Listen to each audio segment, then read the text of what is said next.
అనకాపల్లి జిల్లా రావికవంత మండలంలో ఆదివాసీలు వినూత్నంగా నిరసన తెలిపారు. బురదమయంగా మారిన రోడ్డులో అర్ధనగ్నంగా కూర్చొని ఆందోళన నిర్వహించారు. నిధులు మంజూరైన రోడ్డు పనులు పూర్తి చేయలేదని ఆదివాసులు అంటున్నారు. రహదారి లేకపోవడంతో ఇబ్బందులు ఎదుర్కొంటున్నారు. వెంటనే రోడ్డు పనులు ప్రారంభించాలని ఆదివాసులు డిమాండ్ చేస్తున్నారు.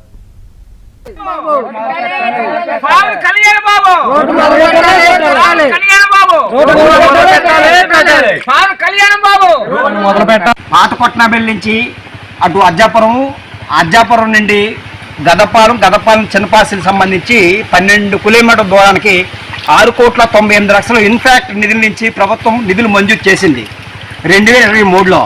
అప్పటిటువంటి ఎమ్మెల్యే ధర్మశ్రీ గారు శంకుస్థాపన చేశారు. చేసిన వెంటనే రోడ్డును మొత్తం గొలికేశారు. రోసేసి నిధుల్లాగా చేయిల్లాగా పెట్టేశారు. ఇప్పుడు పాతకొట్నాబెల్లి గ్రామం నుంచి అచ్చాపురం వెళ్ళాలంటే, పంచాయతీ కేంద్రానికి వెళ్ళాలంటే అంబులెన్స్ కూడా రాలేదు, ఆటోలు కూడా వెళ్ళలేని పరిస్థితి ఉంది. ఇటువంటి పరిస్థితుల్లో మేము ఆదివాసీ గిరిజన సంఘం, వ్యవసాయ కార్మిక సంఘం తరఫున ఏ అయితే రోడ్డు గొయ్యిల్లో నిలబడి ఇప్పటికైనా ప్రభుత్వం ఈ ఆటోటి బిల్లులు చెల్లించేనే లేదా పనులు మొదలు పెట్టాలని చెప్పేసి వినూత్నంగా బురదలో కూర్చొని మేము నిరసన తెలియజేస్తున్నాం. గతంలో కూడా రోడ్ల మీద మొక్కలు నాటాం, గతంలో రోడ్ల మీద వంట వార్పులు చేసాం, అనేక ఉద్యమాలు చేసిన నిధులు మాత్రం మంజూరు చేయలేదు. ఆదివాసీ గిరిజన గ్రామాలకి రోడ్లు నిర్మూలన చేస్తామని చెప్పి, డోలిమూతలు అరికడతామని చెప్పిన ప్రభుత్వాలు ఈరోజు అభివృద్ధిలో భాగంగానే ఈ విధంగా అన్యాయం.